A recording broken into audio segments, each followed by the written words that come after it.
Hi, and welcome to The Curling Show, the podcast that brings you interviews with the sport's top athletes and the people who shaped the game. I'm Dean Gemmell, and this edition, a back-to-work post-Labor Day special after an August respite, is brought to you by J.L. Powell, supplier of apparel and equipment for the sporting life. If you're a man, or if you're buying clothes for a man, and you think that we live in a world that's all too disposable, if you believe there is much to celebrate in artisan ways, then you really need to visit jlpowellusa.com. You'll find nothing that's inexpensive, but that's because there's nothing that's cheap. And anything you get from JL Powell you'll be wearing, and maybe your kids will be wearing, long after whatever you bought at a big box store is in landfill. The clothing is extraordinary, and the gear is the kind of stuff that makes you want to chuck your day job and go on a year-long safari. So go to jlpowellusa.com, and yes, they have a lot of Canadian customers, and find a brand that's authentic in every way. Now, on to the interview. Back playing down out of Alberta after a 2-year stint with Team Gushue, Chris Schille, welcome to the Curling Show. Hey, Dean, thanks for having me. Well, it's not even September, and you're fresh from a practice at the Saville Center with your new rink, Charlie Thomas, Adam Enright, and DJ Kidby. I know it can't even be called early yet, but is everybody still getting along? I think so, with the exception of me and Deej getting a few arguments because we're living together. But other than that, yeah, everyone's getting along good. Oh, really? You're living and playing together, are you? Yeah, that's an interesting combination, but it doesn't. Not a lot of options when we get a guy to move down here on short notice to play with us. So. You know, John Morris told me once that he and Ben Hebert discussed that, but decided against it. So we'll have to see how your experiment goes. Well, I can't blame him, John, for not wanting to live with Ben. Different personalities, you think, right? Benny can be a beauty at the best of times, but I can see it being not a good long-term living together relationship. So. Well, enough about roommates. Let's talk about the opening day lineup. Seems to have you calling the game and Charlie throwing last brick. When was that decided? Me and Charlie had that conversation a little earlier. When would that have been? That would have been basically end of the curling season.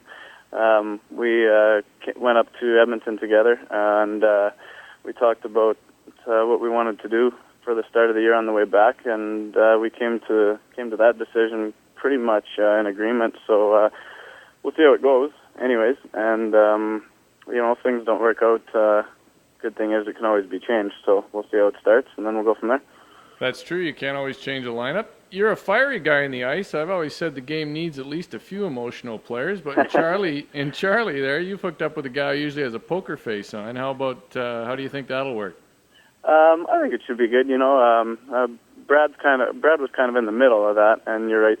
Charlie is pretty straight-faced and a little more quiet on the ice, and like you said, sometimes I can get fired up, and DJ's a fiery character too, and I think Adam's going to be right in there to level the field a little bit for all of us. The field leveler, every team needs that. What about your schedule? What busy one?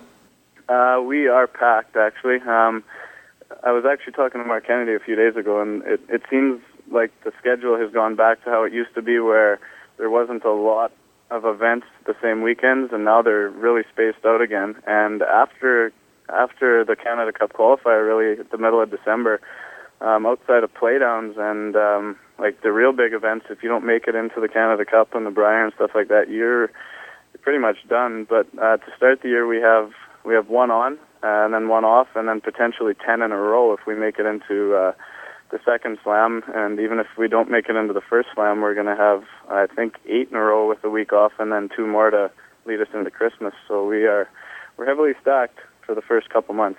Well, good for you. You had 2 seasons as part of Team Gushue. What do you take away from that experience?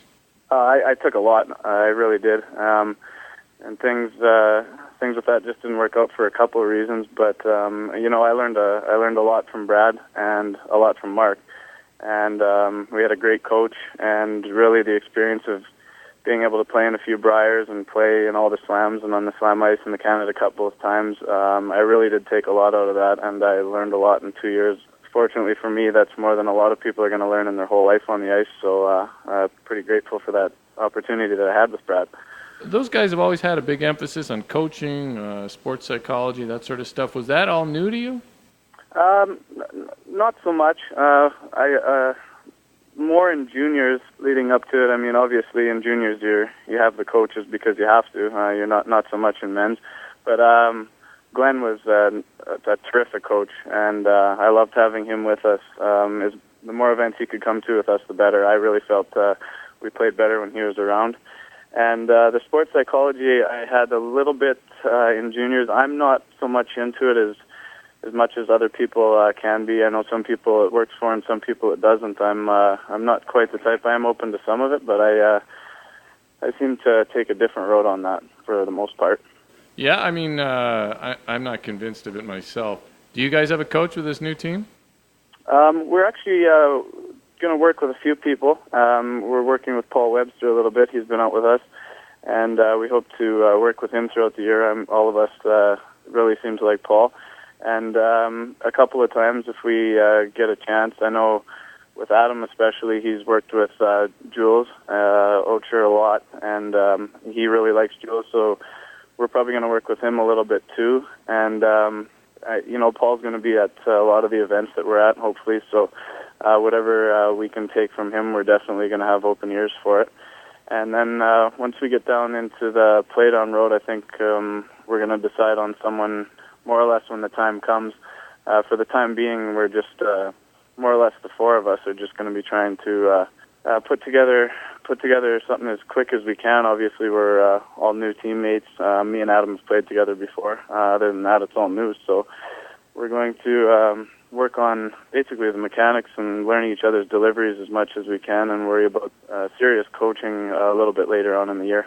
Hey, you're real positive on your experience with Brad and Mark and that team just now, but you also told Al Cameron of the Calgary Herald that this new team that you have in Alberta is a good opportunity as far as age goes, and on paper I think it's a pretty talented young group that should win a lot of games. The official reason for your departure from Team Gusha was change of residency requirements, Newfoundland and Labrador, and I guess life got in the way a bit for you too, but was there any sense that perhaps that venture had run its course?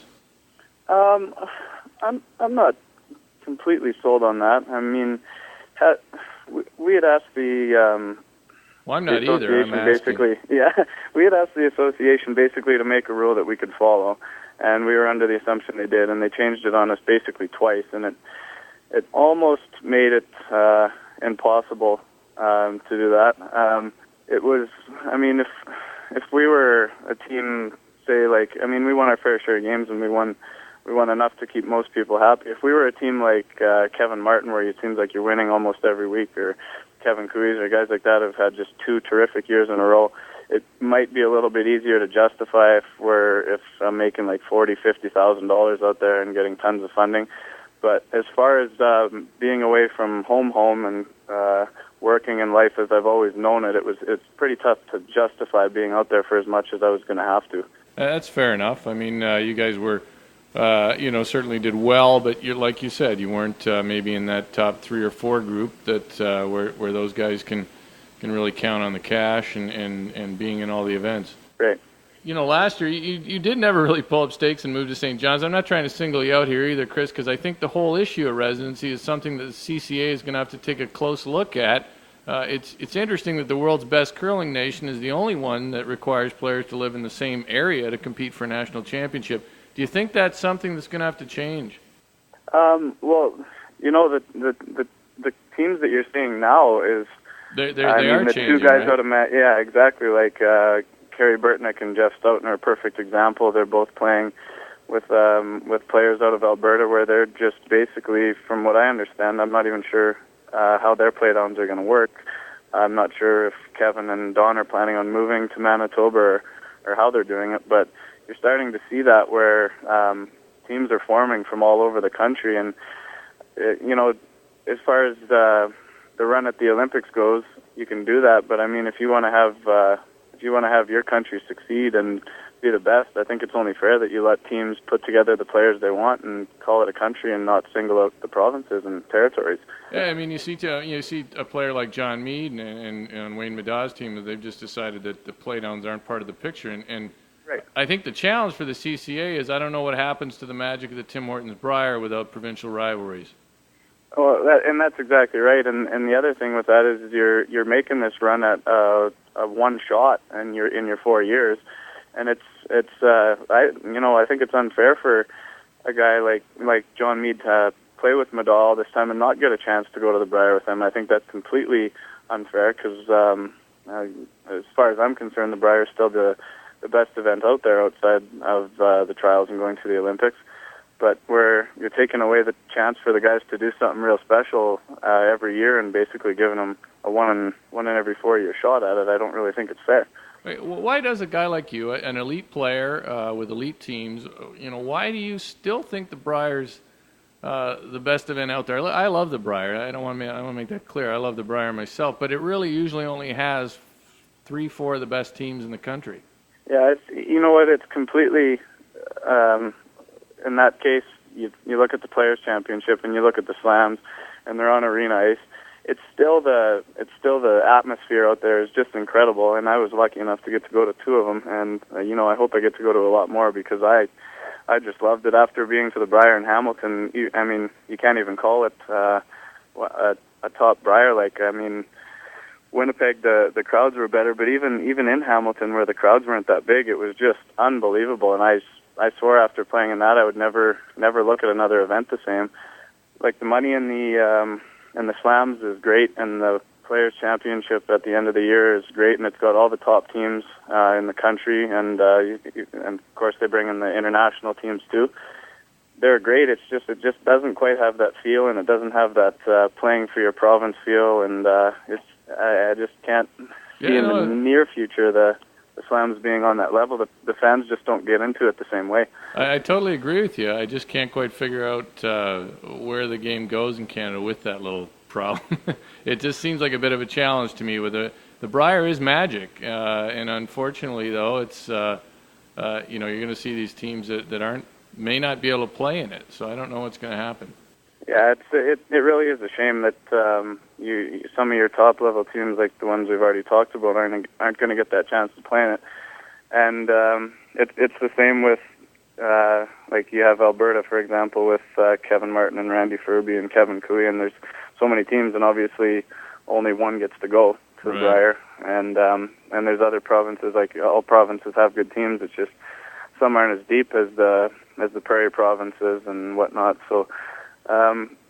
It is kind of a shame in that sense, and a lot of teams, they don't mind playing strictly for the money, but everyone, I don't care who they are, everyone loves going to the Brier if they've been there. Sure, yeah. I mean, it's special.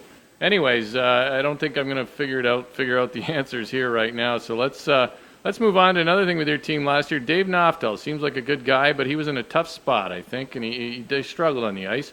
Was there a moment during last season when you had to admit to yourself that it was a mistake for the team to dump Jamie? I'm not so sure how to look at that. Things were, for the most part, good with Jamie, and there was a few situations where they weren't so good, and it was kind of a struggle in between sticking with someone with as much experience as Jamie has and as much talent as he has, and going with someone who we thought chemistry-wise at the time was going to make the team better.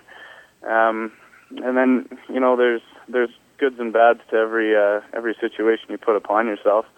And there's different characteristics about both guys who made the team better in their own different way. As far as I could see it, that was as best as we could figure out.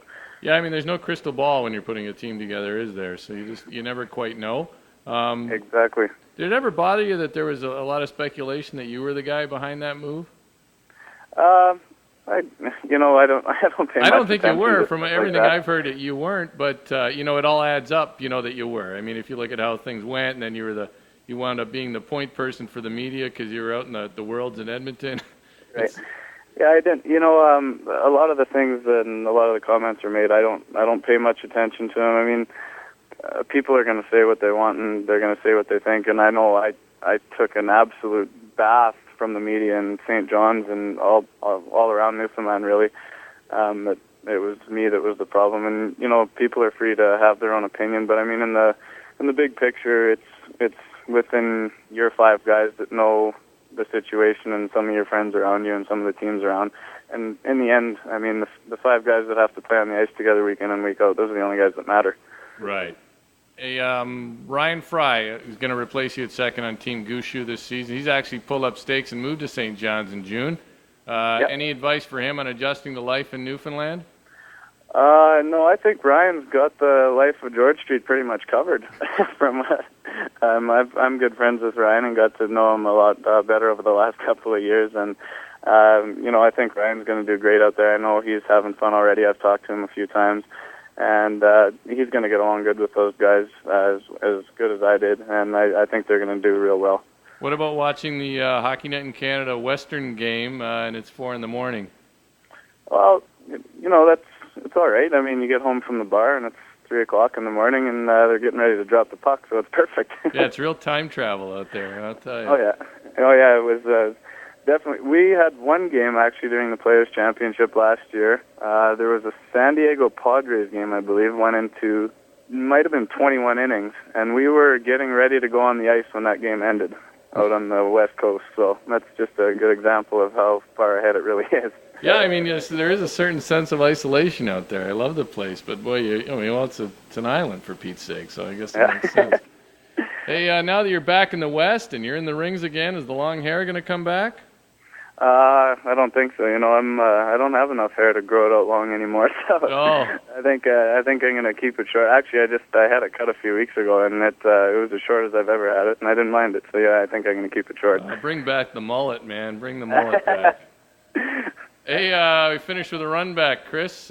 Maybe you've ignored the other media, but I don't know if you listen to this show or not. But anyways, I finished with a run back. Okay. I give you a topic. You give me your thoughts in 1 to 3 words. Perfect. Jamie Korab's performance in the online videos with Canadian Olympians. Absolutely beautiful. Cod tongues. Kissed one. Being mic'd during games. Disaster. I think you need the delay, brother. Yeah, I had a few conversations with Mike Harris about that. He said he pretty much had his finger over the button every time I was throwing my rock, so he had it figured out. That's all right. Like I said, I like a few emotional guys in the ice, a few fiery guys anyway. Charlie Thomas playing with Team Gushu at the Bear Mountain Classic against Team Thomas. Hilarious, fun, glad we won. Saskatchewan curlers. Love them. Brazil challenging the U.S. for the other Americas spot in the World Championships. Didn't know it could happen.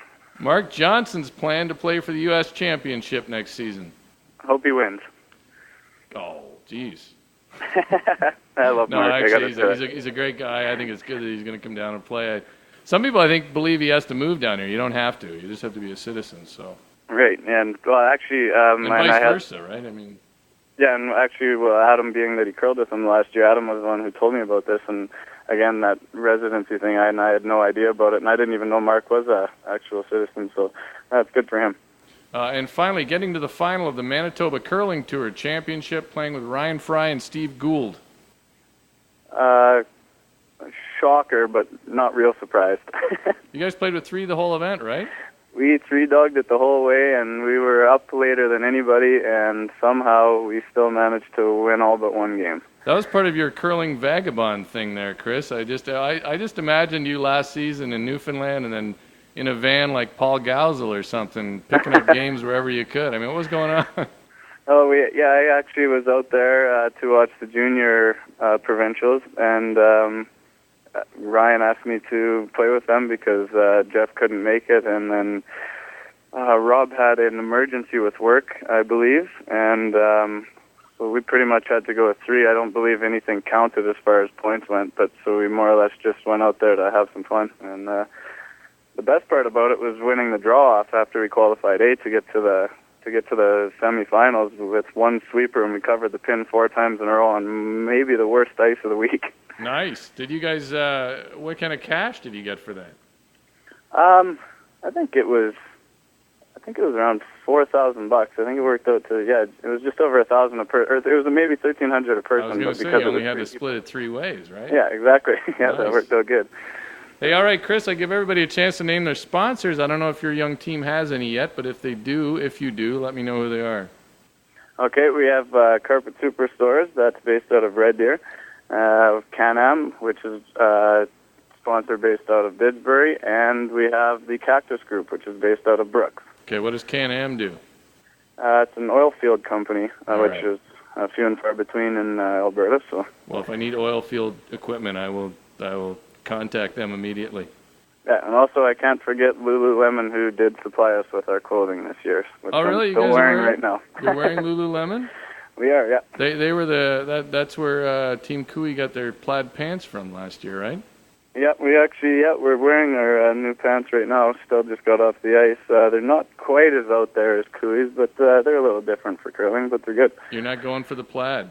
No plaid for us. We did see them in the store, though, when we were in there getting fitted, but we knew right away those were Kevin's, so we had to leave them alone. All right.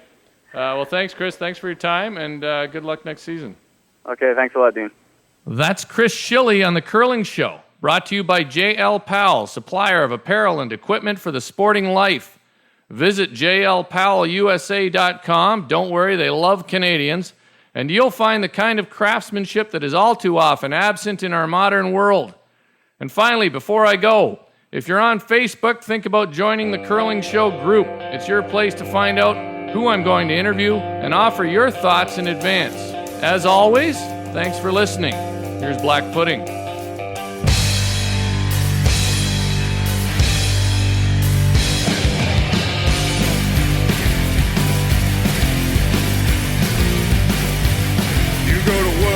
Every day you blend into the crowd, but in the silence of night he's got to live it loud. Behold the sight of the full moon tonight, and you try